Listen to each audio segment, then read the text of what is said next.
welcome to Brands Hatch. My name's Chris Hartley and you join me for round 7 of the British 125 GP Championship. We've got a three-way fight for the title at the moment between Eugene Laverty, Christian Elkin and the defending title holder Michael Wilcox. And Elkin is the man on pole position today. His second pole of the year, his 5th consecutive start from the front row on the UK One Racing bike. Second on the grid is John Pearson with his best qualifying of the year. He's currently 4th in the table. Tom Bridewell on the UK One Racing sister bike is 3rd on the grid, the 4th time he started from the front row. Currently lies 7th in the table. And then Ashley Beach on the 55 bike, Colin Appleyard Racing machine. He is 4th on the grid and his first time on the front row since round 2 of the championship, which was at Brands Hatch. Using the full GP circuit this time though, and ready to get this action underway, and off they go.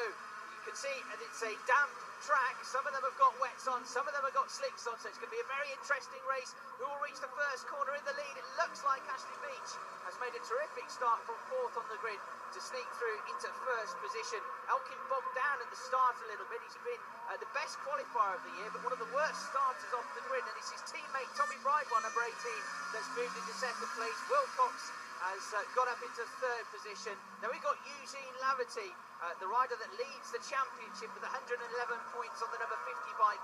He's up into 4th spot.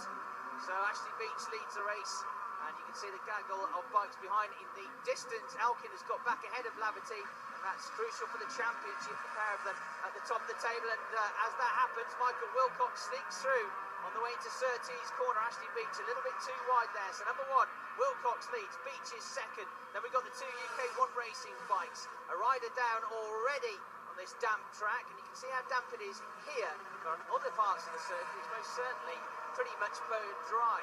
So we could well see a race of 2 halves here. The riders with wet tyres are going to go well to start with, but if it doesn't rain again, if you've got slicks on, you're going to be pretty strong in the second half of the proceedings. Wilcox leads then, looking for his 3rd win of the season. Finished 2nd last time out at Thruxton. Chased by Ashley Beach on a 55 bike. Bit of a twitch there on one of the damper parts of the circuit from the leader, Michael Wilcox. Elkin is still there in 3rd place, but he's been joined now by Joel Morris, who's had a terrific start, worked his way up the order pretty rapidly and is in 4th position and challenging already for 3rd spot.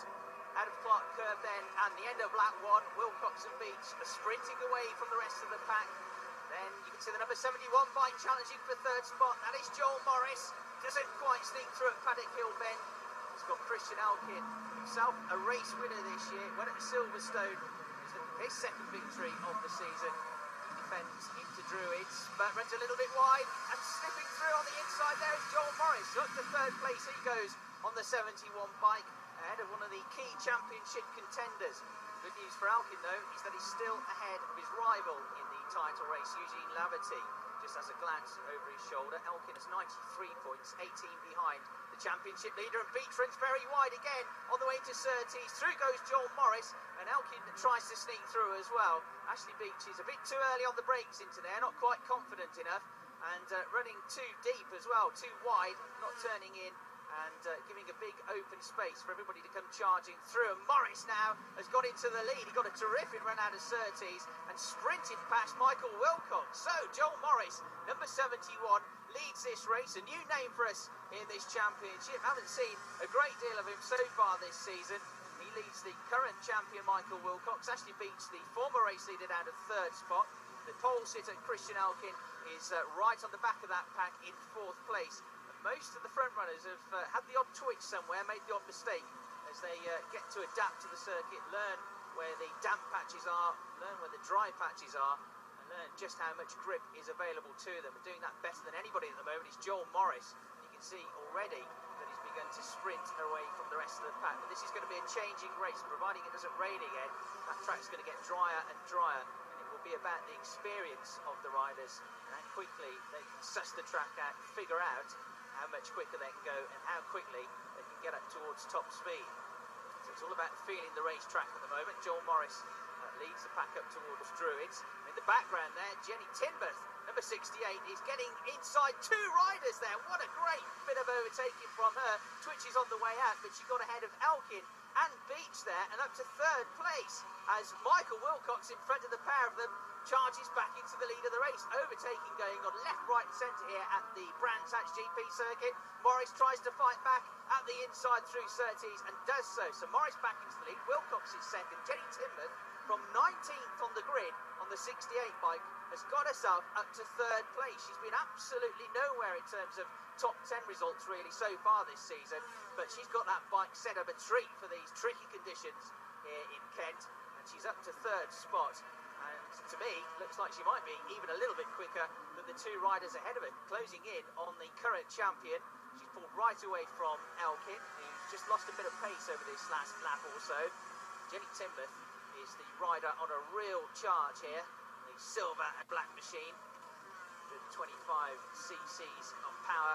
And now Wilcox has a look at the inside there of Morris, but leaves the door ajar. Jenny Tinmouth tries to sneak past the champion, exiting the corner and heading up towards Westfield Bend now, the next right-hand corner. Much drier here, you can see. Absolutely dry track through this part of the course. And it gets a little bit damp because it's very undulating here at Brands Hatch as well. So certain parts of the track keep the water longer. Now we've got two abreast heading down towards Paddock Hill Bend.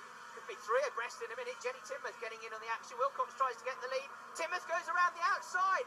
Brilliant move around the outside of the current champion. Jenny Tinmouth now is trying for the lead of the race into Druid. She's got the inside line on the brakes. Keeps her head together and through into first place. Well, what a fantastic ride this is for Jenny Tinmouth from 19th on the grid and nowhere up to first place with loads of laps left to spare. She's done it in no time. And I'd hazard a guess that she's one of the riders with wet tyres. On whether she's going to be able to maintain this pace as the track dries, we'll have to wait and see. But certainly she's been very impressive so far, and is easily the quickest bike on the circuit. Joel Morris and Michael Wilcox are lapping pretty much on the same kind of pace. Tinmouth is a good 2 or 3 tenths of a second lap quicker. Elkin in 4th spot, continuing to fall away.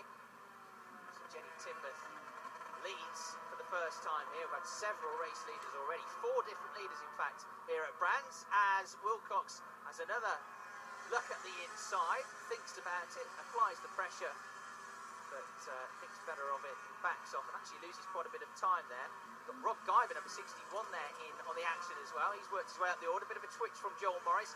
Guyver goes inside Elkin, that's the battle for 4th position. Makes his stick, nice move up the inside. We've lost one. Oh, we've lost Jenny Tinmouth.